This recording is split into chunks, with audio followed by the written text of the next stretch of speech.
Welcome here to Wake Up Call with Dan Tortora on WakeUpCallDT.com, your one-stop sports shop, and on MixLR.com/WakeUpCallDT. Hope you're having yourselves a tremendously awesome Monday this morning and enjoying your day and starting off your week right. Hopefully you went to Cafe Kubal, got yourself the DT Special Pumpkin Spice Chai, or maybe you got yourself a shot of espresso, or whatever your favorites are. Maybe you're like Coach Sanfilippo and you just went and got a dark roast black coffee, and that was good enough for you. So whatever it may be and whatever you got, I hope you're having yourselves a great morning, and I hope that you woke up on the right side of the bed. If you didn't, well, then get up and do it again. And if you can't go back to bed, if you're already at work or whatever that may be, close your eyes, put your head down on the table for a second, lift it back up, and let's start the day off right. I hope that you had a great weekend. Hopefully you got to spend some time doing some things that you love. And as always, it's great to have you here on Wake Up Call. With that being said, we are inside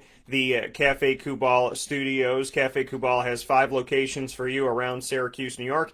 You could find them by going to 201 North Townsend Street. You can also go to 401 South Salina Street, 3501 James Street, as well as inside of Golisano's Children's Hospital, and on 324 West Water Street. You will find them all in Syracuse, New York. You can also get local delivery sent straight to your house from Cafe Kubal. You can find out more information about that by going to cafekubal.com or by going to wakeupcalldt.com, and on the Central New York tab, clicking on Cafe Kubal. You can click right on Cafe. Once you do that, so you go to wakeupcalldt.com, you go to the Central New York tab, click on Cafe Kubal, and then you click on local delivery, and that'll give you all the information that you need. You can also find more information on their mobile cafe and how that cafe can come to you, as well as the form to fill out to request the cafe.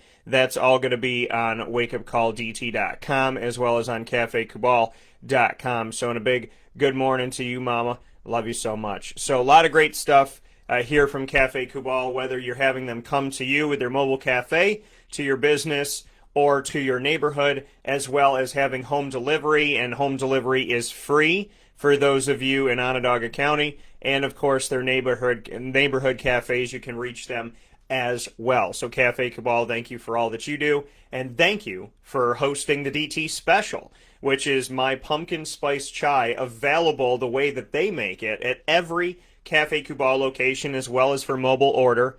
And I get mine with almond milk. You can get yours however you like it. Pumpkin spice chai. Go out and get it today. I'm very excited to do it. Actually, on 324 West Water Street in Syracuse, where we did our live event, our first official event live on site back into the community, we got to do that at Cafe Kubal on 324 West Water Street in Syracuse, the Creek Walk Commons, and I'm going to show you a picture here. So if you walk in there and you see it, it says Barista Drinks, and let me put this up here for you so you can see it. So it says Barista Drinks, right?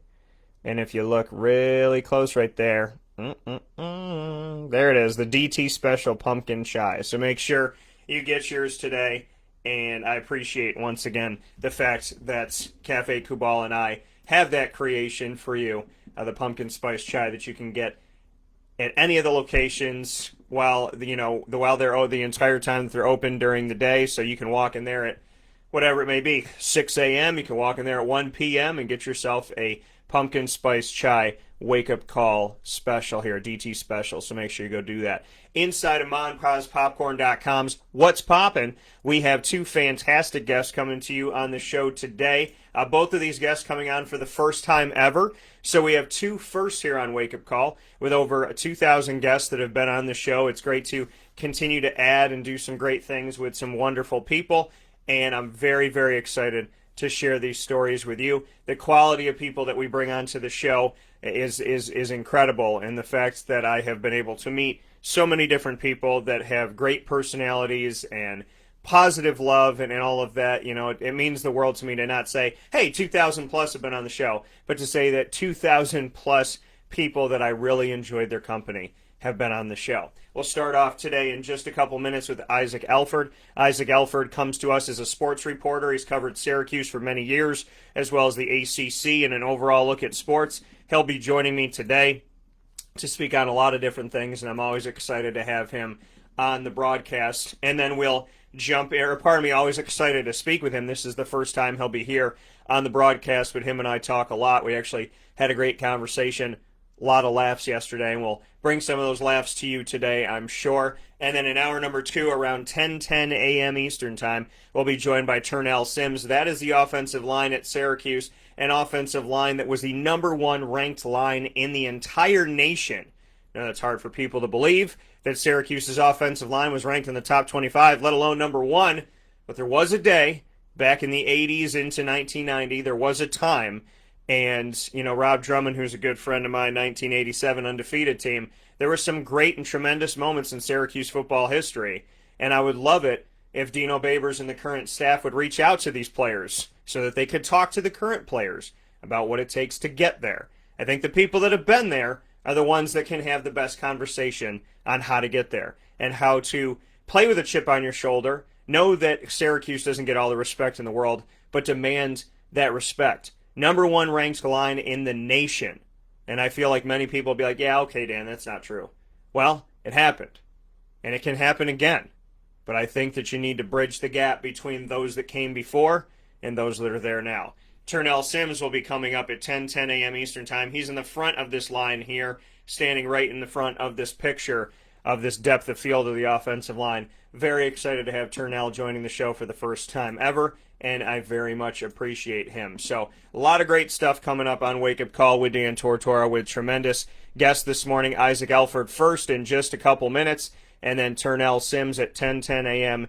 Eastern Time joining the broadcast to talk with us about what life was like to be on the number 1 ranked offensive line in the nation, coming from Syracuse, and being a starting right tackle that the moment that he came out onto the field and played right tackle, nobody else took up his post the rest of his time there. He was always the right tackle, always the starter. That's another thing. That's another feather in the cap. Number 1 ranked line in the nation for Syracuse, huge for Turnell Sims and company.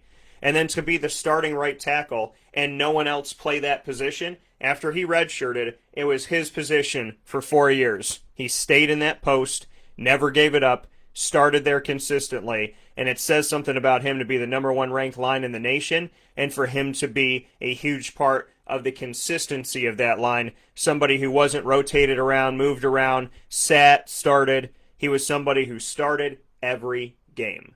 So, a lot of respect for Turnell, and I'm very excited to share this conversation with you this morning. So, with all of that being said, that's what we got for Wake Up Call inside of MaandPazPopcorn.com's What's Poppin'. I think it's important to tell you when talking about Ma and Paz that you can get 20% off through Wake Up Call with Dan Tortora. We have an exclusive offer that goes straight to you, MaandPazPopcorn.com. Make sure you go there and use the online promo code DT20.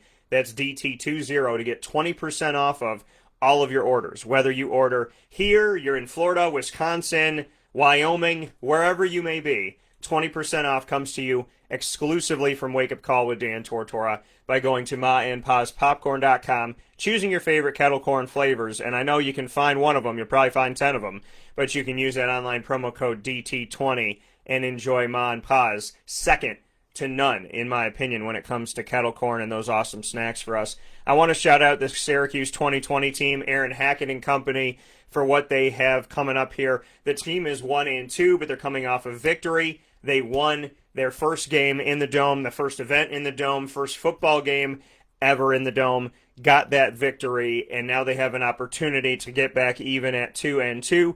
They'll be facing off against Duke this week. Duke is 0-4. I paid attention to that game closely against Virginia Tech. Duke fought hard but didn't finish it at the end. It ended up being 0-4 on the season. Duke had been scoreless in their first 3 games in the fourth quarter, had not scored a single point in any of those fourth quarters. But in this last fourth quarter against Virginia Tech, they scored 17. It wasn't enough. They ended up losing the game, and they'll come into Syracuse at 0-4, Syracuse at 1-2. And, of course, we will be previewing and speaking about that game in the midweek blitz with Syracuse Orange Football alum Julian Wiggum on Wednesday from 9 a.m. to 10 a.m. Eastern Time. And then we will also do our pregame show, as we do for every game home and away for Syracuse football this season. We'll be doing the pregame show on Saturday morning. The game is at 12:30 p.m. Eastern Time. So a lot of great stuff coming up, including Isaac Alford. So let's take a step aside for a fast break. When we come back, Isaac will be joining the show here on Wake Up Call with Dan Tortora, where sports truly meets life. We appreciate you being here, and we thank you so much for being a part of Wake Up Call and making us a part of your morning every Monday through Friday from 9 a.m. to 11 a.m. Eastern Time.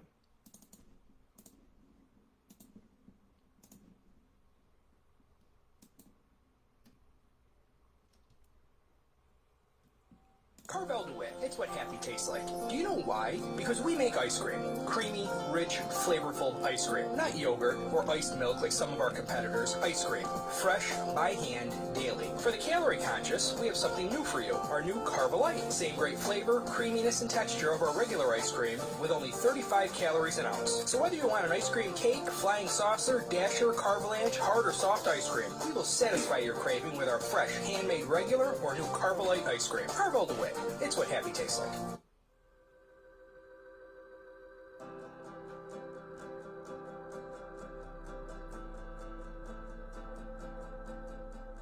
Cafe Cabal offers same-day local delivery of our products, offering no delivery charge for Onondaga County.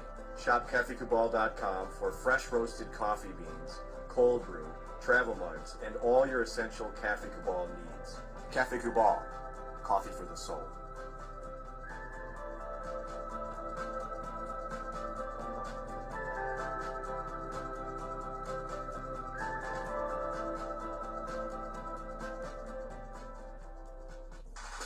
The Wildcat Sports Pub in Camillus, New York is located on 3680 Milton Avenue in the Home Depot Plaza. It is your family-friendly sports bar and restaurant. Folks, some sports bars aren't family-friendly. Some family-friendly restaurants are not sports bars. The Wildcat Sports Pub in Camillus, New York is proud to be both. It is that marriage that you've been looking for years. The Wildcat Sports Pub is your home base for your sports bar and restaurant needs, games for the kids, indoor and outdoor activities, and enough things on the menu to come back every single week and get to try something new. They're open Sundays from noon to 8 p.m., Monday through Wednesday, 11 a.m. to 11 p.m., and Thursday through Saturday from 11 a.m. to midnight. For reservations and party information, call 315-487-2222 for the Wildcat family-friendly sports pub and restaurant.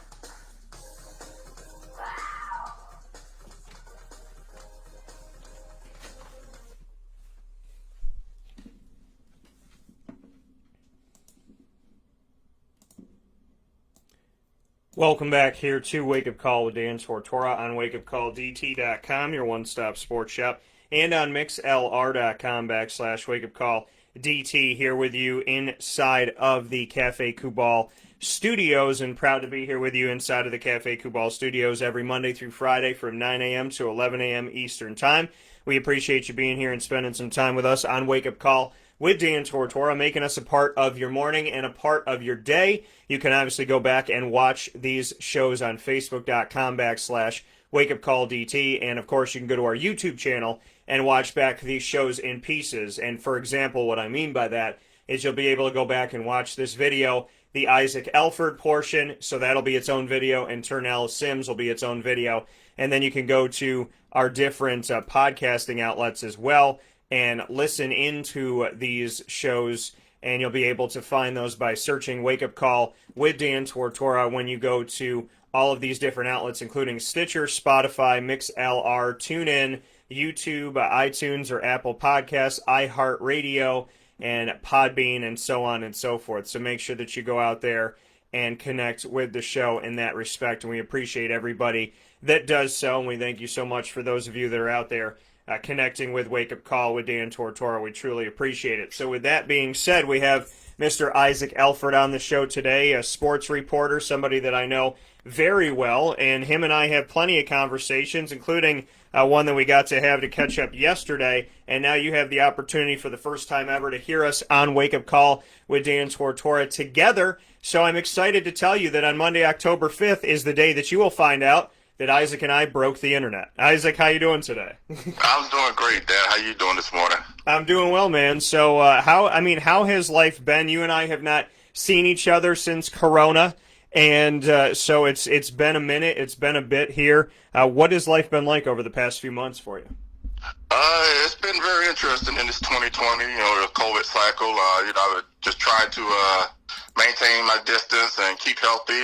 Kind of changed my diet over the time span, and just with being October and Breast Cancer Awareness Month, kind of takes me back to the beginning of the whole thing. Because as soon as the COVID kind of really took effect over the country, I kind of went home to be with my sister, who's battling with breast cancer, and I've been with her through her surgery and her treatments and stuff. And it's good to say that she went through that episode and is on the better side of things right now.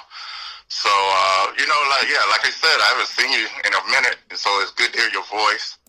You're one of my true good friends there that I enjoy seeing on Saturday afternoons at the Dome, and it's good to hear from you.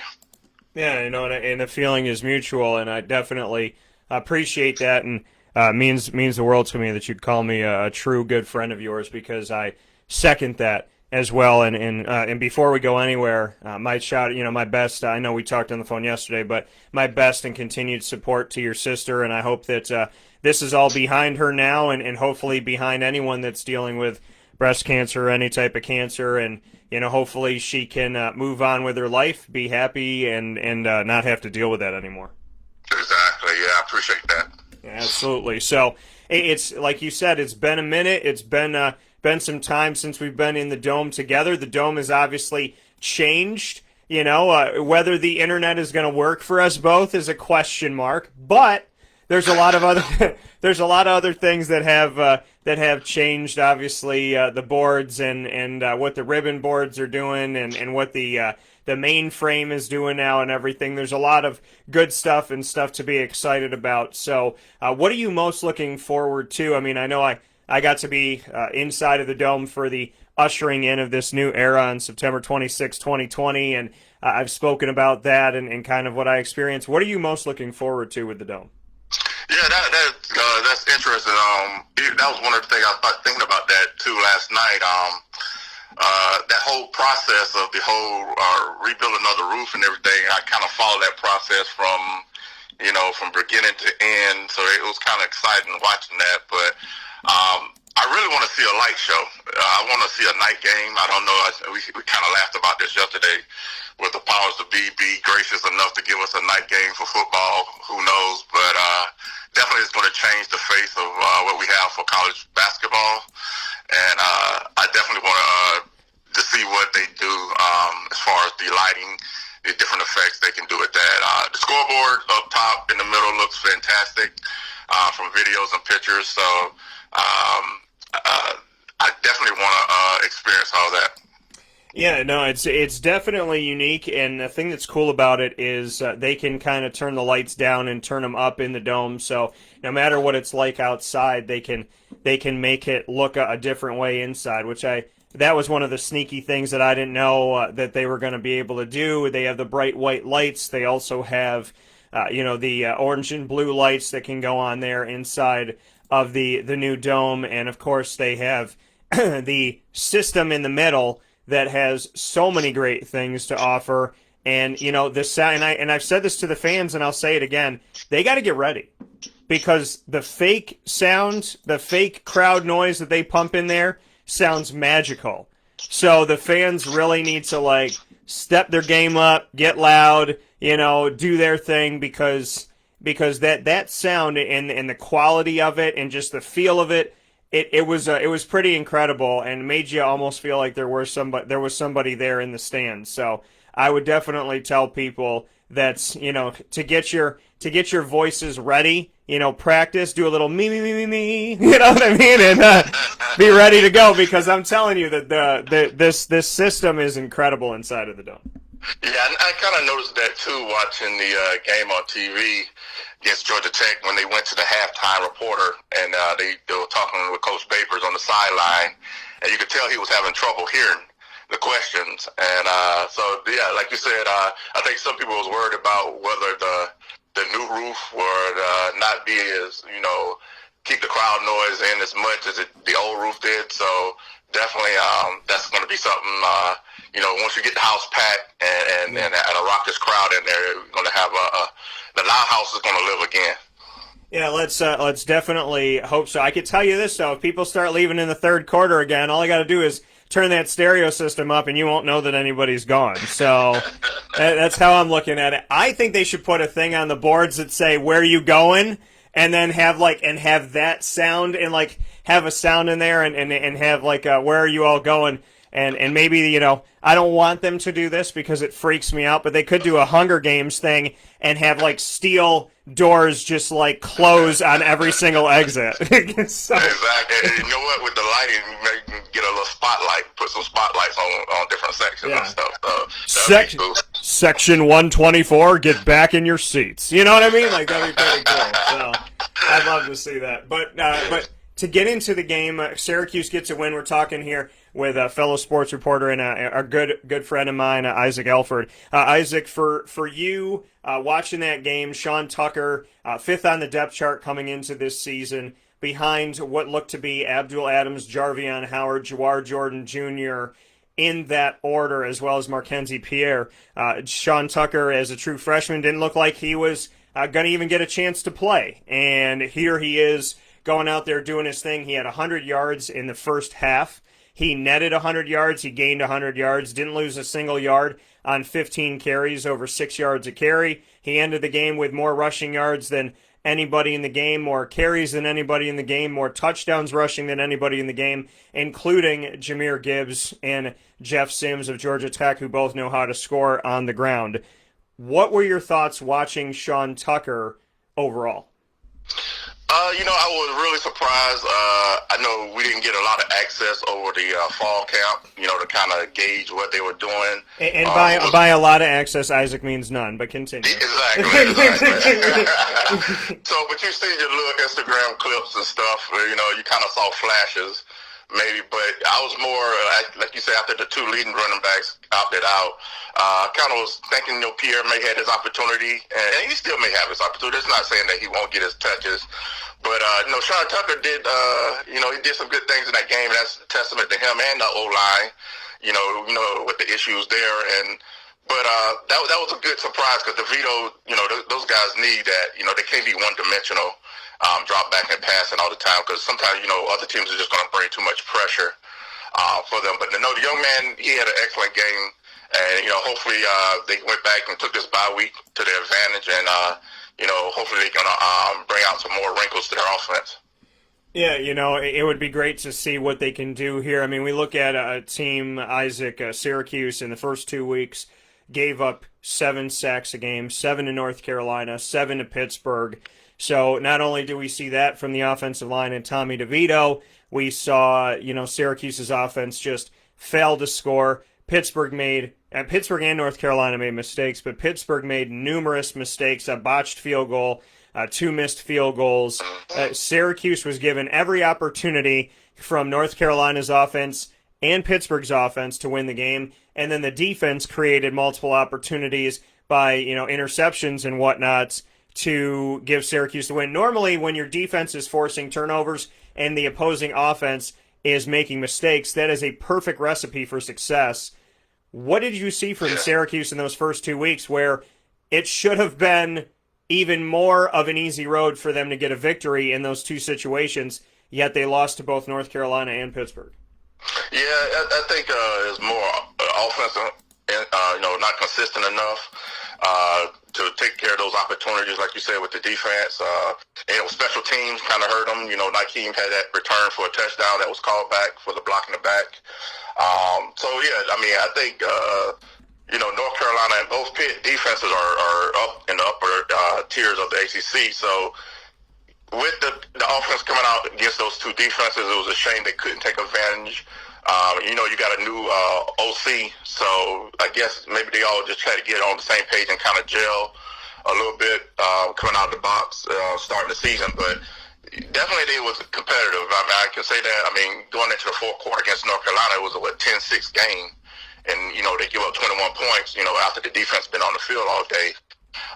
And that was the real struggle I saw with the defense. It just got worn out throughout the game. With Pitt, Pitt's going to play a tough, brand of football, and the offense had the time to get together and figure out what their identity is, because I think they're still trying to figure out who they are. And like you said, the last game they was able to run the ball, so hopefully that can add another element to what they can bring. It was just missed opportunities in the first 2 weeks. So like you said, when you get those turnovers, those are the perfect recipes to kind of put pressure on the other team and maybe come up with a upset, or if you want to call it upsets. But yeah, they just let some opportunities slip through their hands. Speaking here with Isaac Alford this morning, fellow sports reporter, speaking on Syracuse and what went on with Syracuse in the first couple of weeks. Isaac, we look at North Carolina, we look at Pittsburgh, 2 losses that Syracuse had that, to me, were winnable games. And when we look back at those 2 teams they faced off against and lost against, when we go to the rankings in the nation this morning, North Carolina is ranked 8th in the AP, 9th in the coaches poll, and Pittsburgh had been ranked in the top 25, and they fell out of the rankings here. They ranked 24 and 25. Seeing that, seeing the fact that Pitt was ranked in the top 25 and that North Carolina is ranked in the top 10, how much does that kind of hurt a little bit more that Syracuse wasn't able to pull one of those? Yeah, I mean, it shows that they're not too far off from being battling with those teams. It's always good on your resume to have those ranked wins, and to let those slip, definitely hopefully won't cost them too much. I mean, they got games coming up where they can have an opportunity to maybe go on a little run here and get a lot more confidence in themselves. But it definitely hurts. You didn't get a chance to, especially with your defense in the 3-3-5 and what those guys are doing, because that's one of the highlights I like kind of watching. This season is kind of the new implementation of the defense, and those guys are performing, and there's some freshmen out there that's out there performing too. So it goes. I mean, those guys on the other side of the ball are skilled too. So you're just gonna have to play each down and fight to the whistle and try to get one out. Grind it out and try to take care of what you can do and control what you can control. Yeah, control the controllables, something that Scott Schaefer had brought up a few years back. For when we look at the ACC as a whole, 5 teams ranked in the AP Top 25 this week. For the first time in ACC history, 4 teams ranked in the top 10, with Clemson number 1, Notre Dame number 5, Miami number 7, North Carolina number 8. Pays to have Notre Dame in the league this season, but what are your thoughts on that? Number 1, Notre Dame being part of the conference right now, and number 2, for the ACC having 4 teams ranked in the AP top 10 for the first time ever in history. Well, it's funny that you mentioned those teams, because I think Syracuse got to play all those teams. I think they're all away games, so the schedule don't get any easier for Syracuse. But no, I think Notre Dame joining the conference, it brings some excitement to it. Maybe hopefully they can get challenged. I'm pretty sure they will get challenged. Not playing the independent schedule they normally do. Hopefully, you would think, you would wish that that could be something permanent, but time will tell, and we'll see what the future may bring. But no, yeah, I mean, the ACC is, there's always been they're the second best conference or the third best conference, by a lot of the pundits out there. To have 4 teams ranked like that, it brings a lot of notoriety to the conference. But it'd be interesting to see once these other conferences get kicked off here coming up, to see where these rankings go and how they may shift, because the ACC probably going to most likely beat up on each other. You got your Clemsons and the Notre Dames that might be your top echelons. And North Carolina's right there in the ballpark. So definitely in Miami, Miami is coming on. So it is a good thing for the conference as a whole to have those ranked teams, because, like you said, it's been a while since that kind of light has been shed on this conference. Yeah, and luckily for Syracuse, they do not have to play Miami, who is very hot this season. They will play Duke, Liberty, Wake Forest, Boston College, and NC State at home. They still have road games at Clemson, at Louisville, and at Notre Dame. So Syracuse only has 3 road games left in their schedule, which is fantastic. They have 2 home games in a row. Then they have 3 of the next 4 at home and 4 of the next 5 at home. And then they'll be home again against NC State. So a nice schedule for Syracuse as far as being at home, but on the road at Clemson, on the road at a Louisville team that was ranked in the top 25, but Syracuse always struggles in Louisville, Kentucky. And then at Notre Dame, which Notre Dame technically, at the end of the season, Notre Dame schedules games at the usually it's the second to last week, but they schedule teams that they think they can beat. So they're definitely, with Syracuse on the schedule at Notre Dame and South Bend on December 5th, Notre Dame's got high hopes of that victory coming in. So, there's some big things coming up. Syracuse will be at Clemson right after my birthday on October 24th. So, it's going to be a tough schedule, and my birthday weekend better have some good dang news, I'll tell you that much. But it's definitely going to get real for Syracuse, and I think that it would behoove them to defeat Duke, who's 0-4, defeat Independent Liberty to go to 3-2. Then at worst, after Clemson, you'd be 3-3. Yes. The way the schedule stacked up, and you just spelled it out, that's what we hope for or wish for. You got to go in that game 3-2. And hopefully, just give Clemson a competitive game. We know who they are. They're in the Dabo's built a great program. And whatnot. But, Syracuse has been there with them over the last few games, and I know they got the attention of that Clemson squad, so they're not going to fall asleep on a Syracuse squad coming in there. But, yeah, they have to take advantage of the ones they got on the schedule, and then, like you say, on the back end of the schedule, find some wins to pad the schedule. And then Notre Dame, last game of the season, we've seen that before a few years back, many, many years ago, and Syracuse went in Notre Dame and pulled out a victory. So nothing's impossible. So we just hopefully they can go in there healthy enough and compete and do what they got to do. That's what I love about college basketball. Not basketball, football, because it's an amateur sport, and these guys from week to week are trying to get better, and that's what I enjoy about it. I don't really take losses to heart too much, but I just enjoy watching these young men go out there and perform on the field and get better. Yeah, and that's the thing. You and I appreciate the game.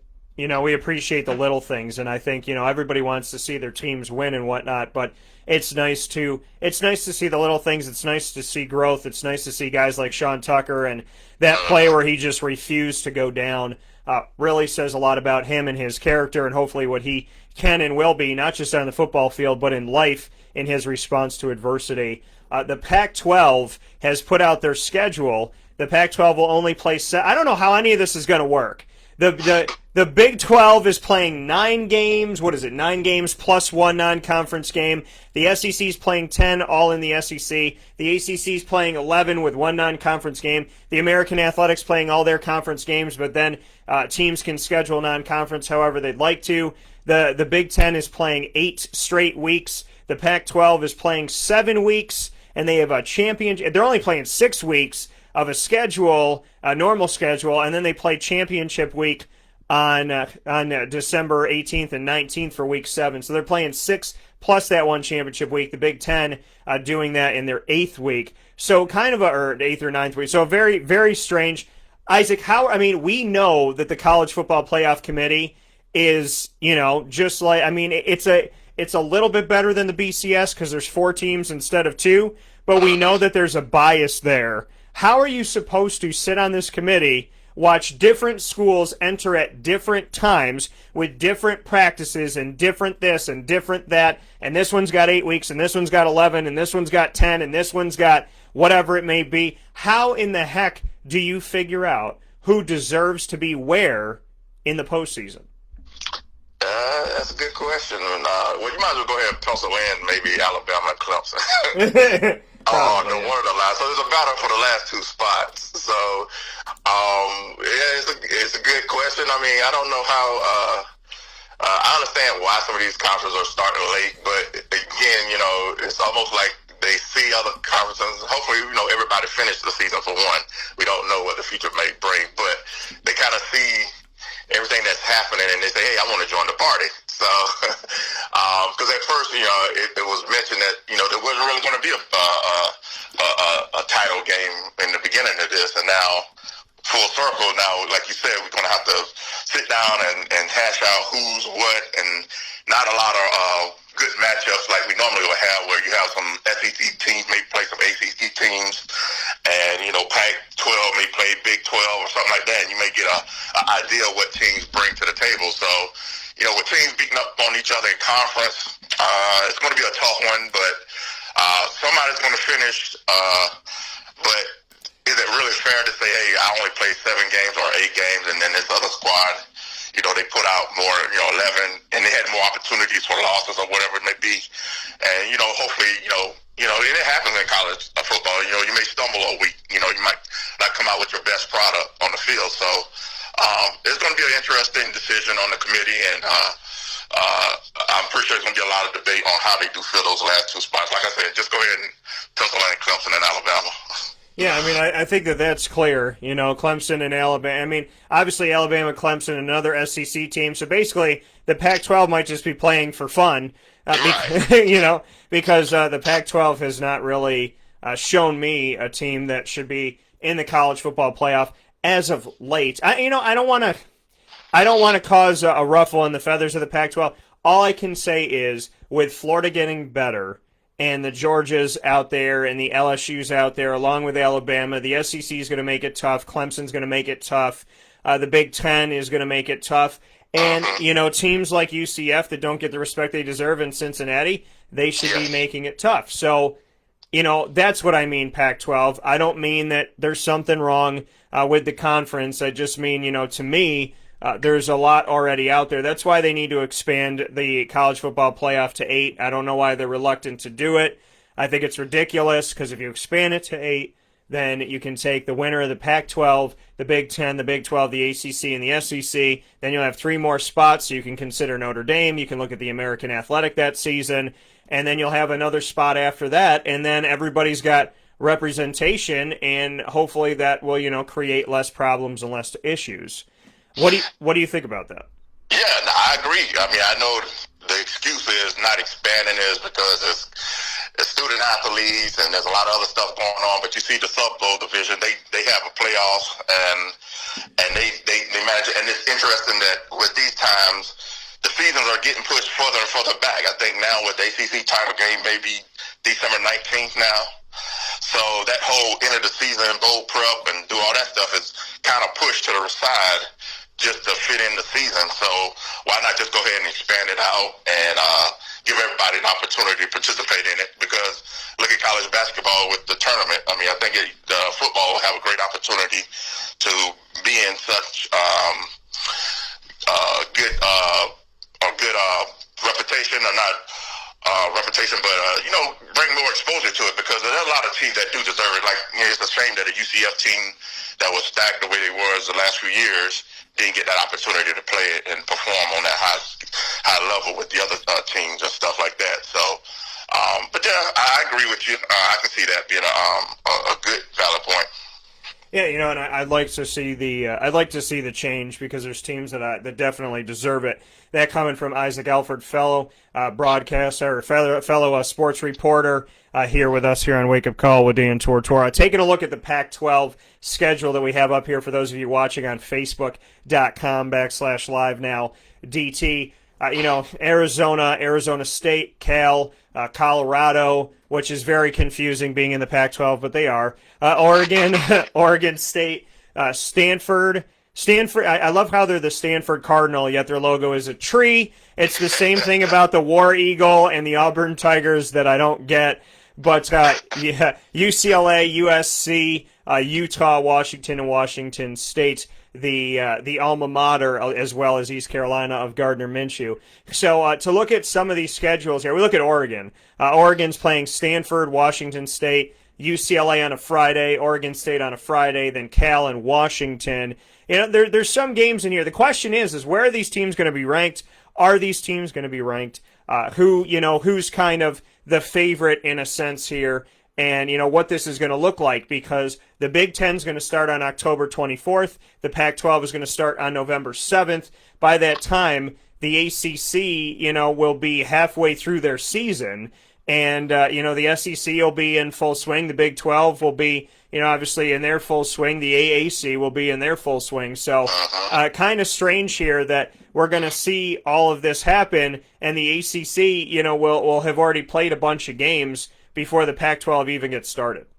Yeah, who leads who when you do try to rank teams when they're coming in just late in the game. And I really don't, I really don't figure out how they're going to do the ranking system. And so, it's going to be interesting to see. So I don't know. Yeah, I mean, I love how simple that answer is, but it is. It's like, I don't know. I mean, we don't know. We don't know what it's going to look like. We don't know what it's going to feel like, and that's just the reality of it all as we're trying to figure this thing out as we go, as we've all tried to do in this. Isaac, the NFL has kicked off their season. They've gotten themselves through, a bunch of weeks here. We're in week 4 currently.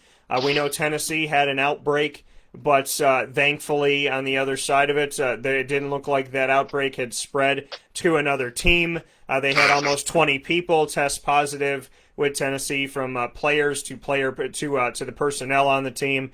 We do know that Cam Newton tested positive, but we're looking at the Patriots playing a doubleheader on Monday night here, which is, what I think happened? And I'm saying this, and listen, obviously I hope Cam Newton is okay. Nobody get mad at me about PC and all this stuff. Let me just be real with you. They wanted this to be a Sunday or Monday night game, so they just said somebody was sick so they could move it to Monday night. That's what I think. Nothing wrong with getting a couple extra days of prep, why not? Everybody like the bright lights, why not? Yeah. But I mean, because we were sitting here looking at this game like, why is this a game in the afternoon on Sunday? You know what I mean? And like, right. we get subjected to watching Philadelphia at San Francisco, and so in my head I'm like, okay, so Cam had it, but nobody else did. Y'all just want to be on Monday night. Like, let's call it what it is. But just forget about we got any backups or anything like that. We can't complain. We just got to stop it and wait for this whole thing to work out through the process. So, it's interesting how that falls and stuff. So, I don't know. I don't know why. What was the whole reason behind it and the postponement? So, I don't know. Yeah, I feel like Bill Belichick was like, they're like, well, Cam Newton has it. Well, like you said, do you have any backups? Be like, we're not playing this week. We'll find another week. And the NFL's like, well, we could put you on Monday night. Bill's like, book it. Cam will be fine. He'll miraculously get better. Oh, he's already better now. Look, he's walking through the room. You know what I mean? And it's kind of like, I mean, I think it's crazy to see the way that this kind of shook out. Like, Tennessee moved their game to week 7. New England moved it a few hours. A little over 24 hours. But allegedly, what'd you say? No, I was just gonna say. So what's that mean for the whole? You got to quarantine and whatnot. So I don't know how that goes in the protocol of things. So a few hours to reschedule it later down in the season. So I don't know. Yeah, I mean, I could definitely tell you that Bill Belichick has a special set of rules.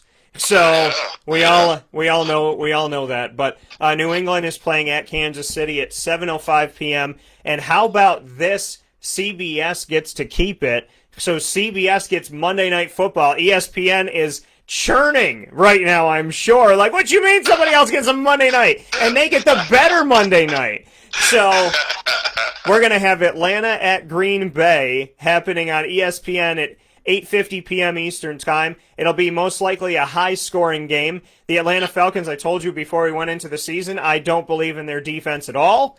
And that has proven itself correct. The Green Bay Packers will be at home. I believe that they will get the win here.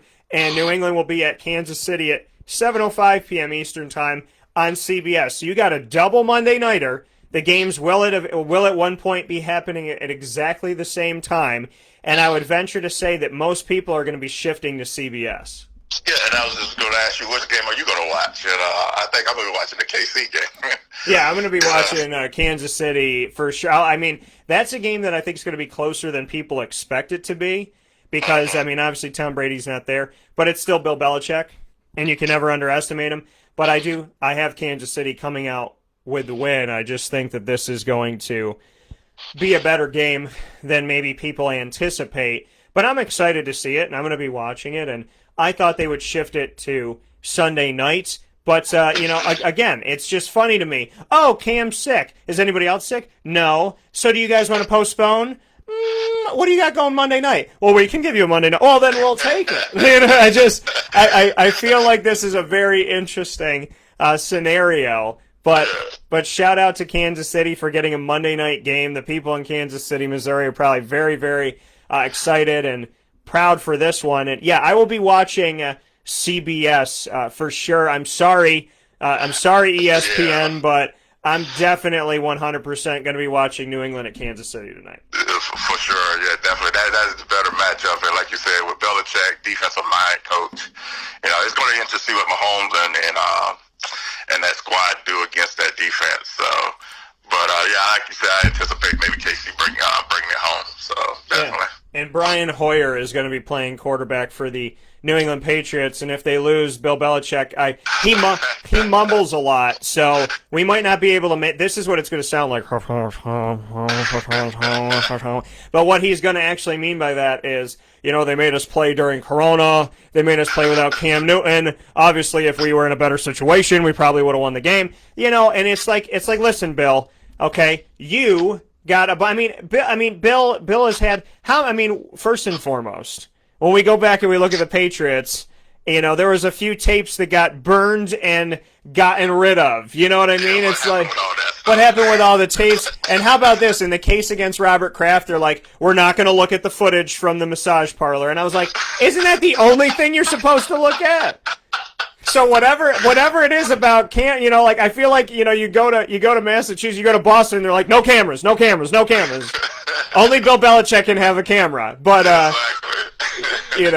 so, it's one of those, I feel like him and Bob Kraft should have to wear, especially Bob Kraft, should have to wear body cams wherever they go. But it's one of those interesting things that when it comes to cameras and VHS tapes, doesn't really matter in Foxborough. But we will be able to watch the current footage of this game, God willing, tonight as New England looks to take on Kansas City. What have you liked about the NFL? Who's been the most surprisingly good team and the most surprisingly bad team this season, Isaac, in your opinion?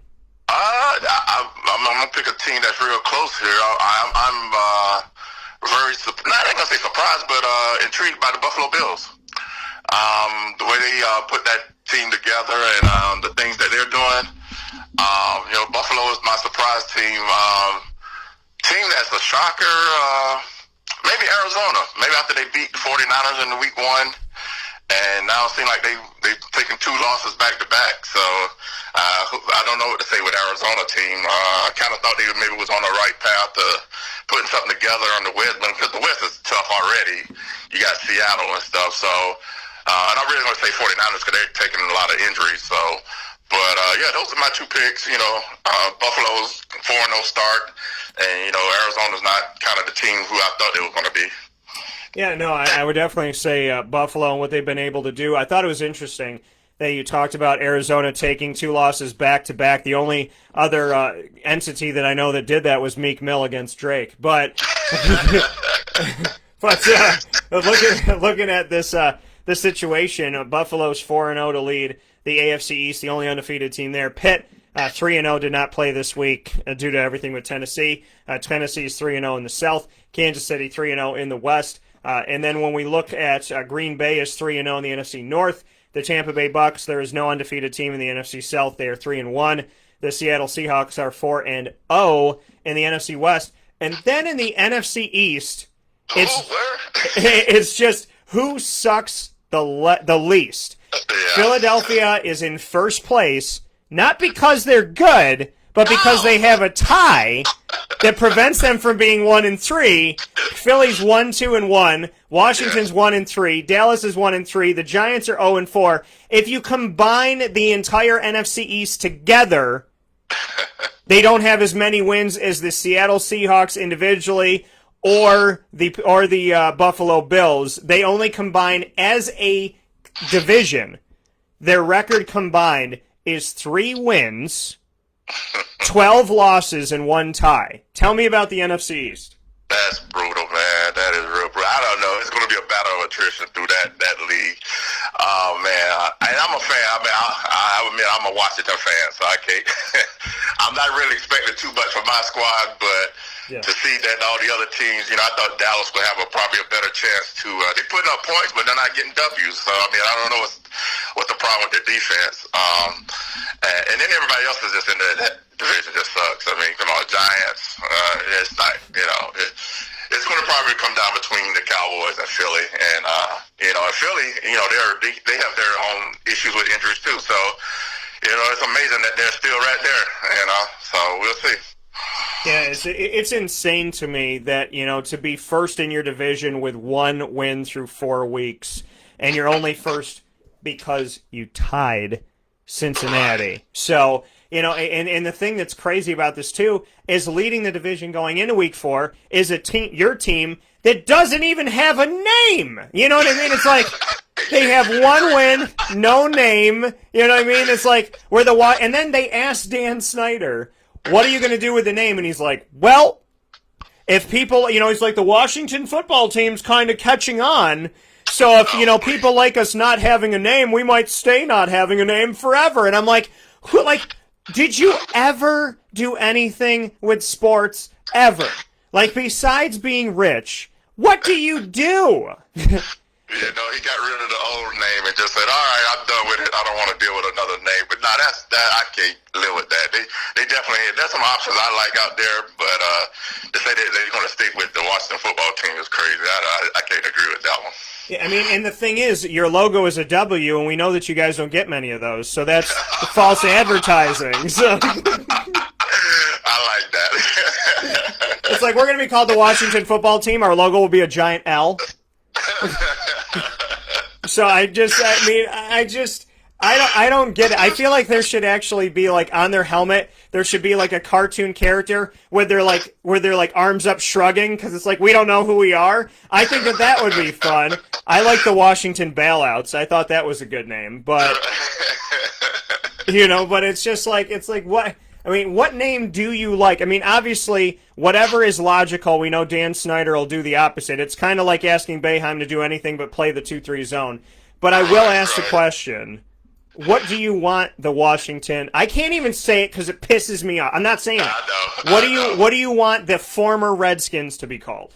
Actually, I was a fan of Warriors, don't get me wrong. I kind of like that. I thought that kind of had a ring, and then I thought that fit with the logo, to be honest with you. But I know they took the logo off the helmets, too. I mean, and then I know there's a lot of talk about Red Wolves, too. So those are the two toss-ups for me. But, yeah, I think I can understand maybe why they didn't rush it, maybe because marketing and there's probably a whole lot of stuff that goes into merchandise and whatever, but you got to come on and give a choice, though. You can't just say we're going to be the Washington football team. That's not going to fly, though. I can't. I think they should work with Guardians of the Galaxy and put Rocket Raccoon on there and call it the Washington Trash Pandas. I like...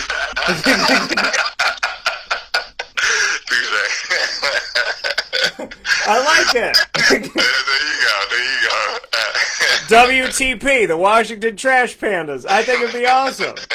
Why not? So, you know what I mean? But it's like, I mean, for goodness sakes, a team has no name. But it's crazy to me to see this. I've been saying this the last week or so. I'm like, how do you lead a division when you have no identity? Like, you don't have, if you look at the NFL standings, every team has a name, and then it just says Washington. And to a child, they don't know, is that D.C.? Is that the state of Washington? Where is this place? But then the fact that Dan Snyder said, well, I think the Washington football team's nostalgic, and it's catching on. And in the end zone, did you see your end zone?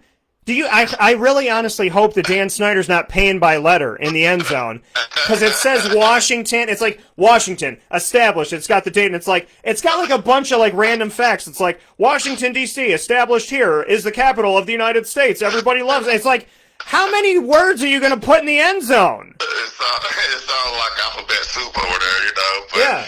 That's definitely a business thing right there. You putting too much established this and that. Who cares all about that? We know. So yeah, they definitely got to make a decision. Well, we can also say that they're not established anymore. So we got a lot of work on that one. I'll give you that one. Yeah. But I mean, I looked in the end zone and I was like, man, I hope the groundskeeper's getting paid by letter. I really do. I really do. Because that man's in there, he's like established 1890, thought about it in 1870, had some cereal and decided on the name in 1885, but then waited 5 years. Like, I was like, dude, just keep writing stuff. Put your name in there. I don't care what you do. You know? And it might fly to you. Maybe not even pick up on it. Yeah. I mean, Lord knows Dan Snyder doesn't pick up on most that's on the field, so... So who's the quarterback of Washington? I mean, tell me what the heck's going on. Who do you want to be your quarterback? Who's your guy? I mean, we look at the stats right now on this season. Haskins had a nice day yesterday. He threw for 300. Didn't really throw for any touchdowns, but I just think right now, of course, he's probably in his 10th game starting somewhere in that area. They just got to give the young man some time. Definitely with the we're getting with a new coaching staff, so they're going to have to gel and find out what they have on the field. I mean, if he just lasts through the season and they make a decision, I think they owe him that at least. Give him a chance. I know Alex Smith came back from his injury. I'm a little nervous on that one because I just see pictures of him in practice with a leg sleeve on, so I don't know how he's going to hold up on that.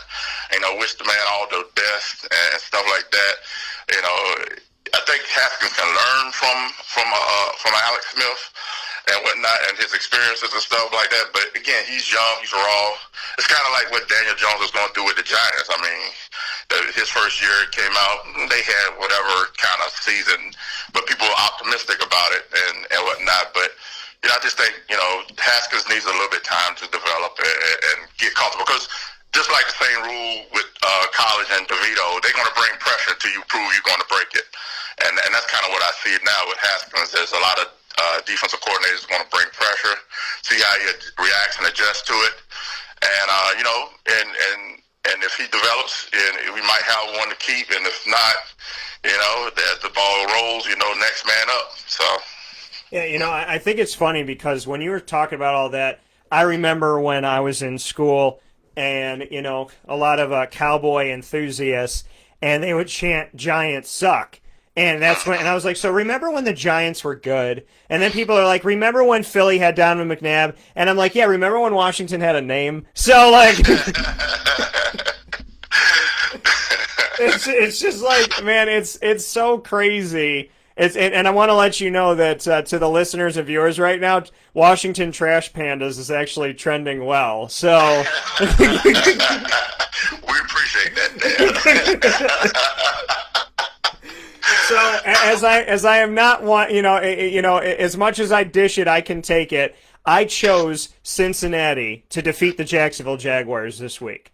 I chose that because I believe in Joe Burrow, and Joe got very close against Cleveland in a shootout, 35-30. It's amazing to me that no matter who the coach is of Cincinnati, who the coaches of Cleveland, who the quarterbacks are, what's going on, those teams seemingly in recent history like to run the scoreboard up.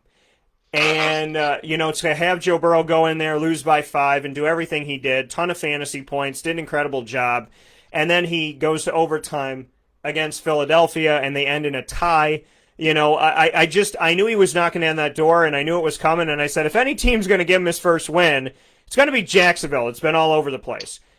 What do you think about, A, Joe Burrow getting his first victory in just 4 weeks into his NFL career, and B, the Jacksonville Jaguars losing to Paul Bunyan, who took I tell people all the time, Paul Bunyan took a break from chopping wood, came out and played what's this, a football? You know what I mean? It's like, that's Ryan Fitzpatrick. He literally looks like he's wearing a flannel shirt. He looks like Tim Allen's best friend in Home Improvement with a little bit more beard. And so he comes out, he plays, what's this football? And then he puts the axe back on his shoulder. He's like, well, back to logging, bumping up and up. You know what I mean? Like that's, so they lose to Miami at home to the Lumberjack. What are your thoughts on Joe Burrow's first win, and what in the actual dang heck is going on in Jacksonville? Oh man, Burrow, we know who he was coming out of LSU, and he definitely got the abilities. I like what he does with his legs and stuff when plays break down and stuff. But I think since he got a good one, he's going to probably develop as the season goes along and whatnot. And as far as Jacksonville, I mean, it's Jacksonville. I don't know. It's just there's certain franchises that they just can't get out of their way. So and Jacksonville's right now. They're one of those franchises that, 2 steps forward, 1 step forward, 2 steps back. So, I don't know. It's funny because I was watching The Walking Dead season finale of season 10 that aired last night, and there's a scene with a bunch of walkers jumping off a cliff, and I'm like, that's how I picture Jacksonville in the middle of the season. I do. Like, everything's okay, and we're all together, and then all of a sudden, people are like, I'm done with the season. And I'm like, why? Why are we done? So, it's like, and everybody, they're getting Trevor Lawrence. I don't know if I necessarily agree with that. I'll see how they play the next few weeks before I make an agreement on that. But, Isaac, I told you, and I told many people, and I know that you know this, I said clearly, Marcel Darius, Telvin Smith, Jalen Ramsey, and Yannick Ngakoue, I have said over the last couple of years, over and over on the show, these are your issues in the locker room. These are your problems in the locker room. These guys will continue to be problems, as talented as they may be, outside of Marcel Darius, who I wasn't a big fan of. But outside, listen, he's talented enough to be in the NFL, God bless him. But for Telvin and for Yannick and Jalen, I said, listen, they're very, very talented. But I've been in that locker room numerous times. They're not good on a team. They're not good to have. They're a virus that is spreading in the locker room. Jacksonville got rid of not 1, not 2, not 3, but all 4 of those guys, and I believe it was the right move to make. What are your thoughts on the fact that the guys that I warned you and the rest of the world about on Jacksonville, that none of them are currently there? No, I give you the credit for that, making that call. And it is, if you've got bad chemistry in your locker room, and those guys are me guys, or look at me, or whatever, no matter how much talent they got, in the end of the day, accountability and putting the right product on the field is going to affect the team as a whole. So, definitely they had to move on. Those guys just wasn't the right fit in the chemistry of the team. And, hopefully they'll find better draft picks, because it's a little kind of early to be talking about Trevor Lawrence right now. Hopefully they can get their act together. But, but that's what happens with teams. Like I say, franchises like that, it's like, okay, the season's over with, and let's go ahead and move on to the next draft pick, and the cycle repeats itself, Yeah, and that's the thing that you got to stay away from, and obviously, be careful of as you move forward. Speaking here with Isaac Alford, fellow sports reporter, and speaking on Syracuse, speaking on college football and the NFL. Isaac, as always, it is my my absolute pleasure to have you here on the show, and I appreciate you so very much. More than anything, I hope that you and I get to hang out soon, go get our bite to eat at Chick-fil-A, and laugh like we do on the air, but laugh about all that's not PG-rated stuff that we can joke about as well. Exactly. Hey, I appreciate that, but man, I miss you too, and hopefully I'll see you soon in the future. Yeah, we definitely will catch up soon here. That coming from Isaac Alford. Isaac, thank you for being a part of the show, and I look forward to seeing you very soon. You bet. Take care. Take care. That comment from Isaac. Once again, Isaac Alford here on Wake Up Call with Dan Tortora, having some fun with us here this morning, having a good old time, so we appreciate him so very much. Inside of Ma and Pa's Kettle Corn and Popcorn Factories, what's poppin'? Use that online promo code. Get your popcorn ready. Get your popcorn ready for all the games that are coming up for Syracuse coming up this week. You can go to maandpazpopcorn.com. If you're picking it up in the store, or if you're having it delivered to you anywhere in the world, you can go to maandpazpopcorn.com, type in the promo code DT20, and I will get you 20% off as a way for saying thank you for supporting a local business here in Central New York.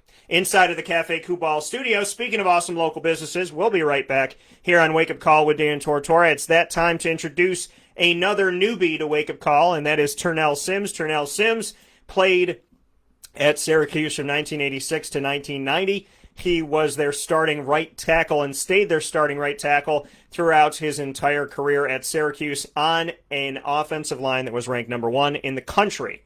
He'll be with us right after this.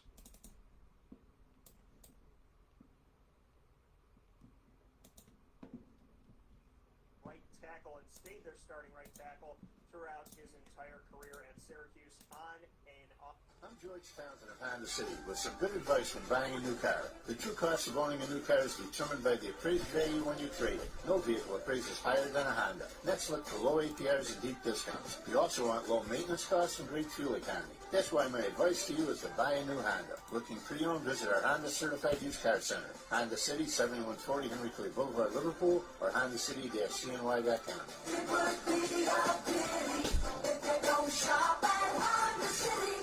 This is Jim Sikowski, owner-operator of Chick-fil-A Cicero, 7916 Brewerton Road in Cicero, right in front of the Home Depot. I had a deep feeling that God wanted me to do something bigger with my life and to help people, help others. I kept putting Chick-fil-A in my life, and I realized as I was going through the franchise selection process that positively impacting the lives of others was really core to what we do here at Chick-fil-A. First of all, it starts with the food. The food is brought in fresh daily. We bring in local produce. We prepare to order in the kitchen. We hand bread our chicken. We hand spin our milkshakes. It's great food. It doesn't taste like fast food. I think the second thing is the way people feel when they come in a Chick-fil-A restaurant. It's different. We try to treat people with intentional kindness here, which is very different and deeper than good customer service. And so I think it feels remarkable for most people to come in a Chick-fil-A restaurant. And then lastly, the impact that we try to have in the community is very different. It's a big part of the expectation of every operator of a Chick-fil-A restaurant is that they're actively engaged in their community, they're a leader in the community, and they're making a difference. When they realize that what we're striving to do is to shine a little light in their life, that's a very, very different experience than you will have at any other quick service restaurant. And it's that remarkable experience that I think people will emotionally connect with.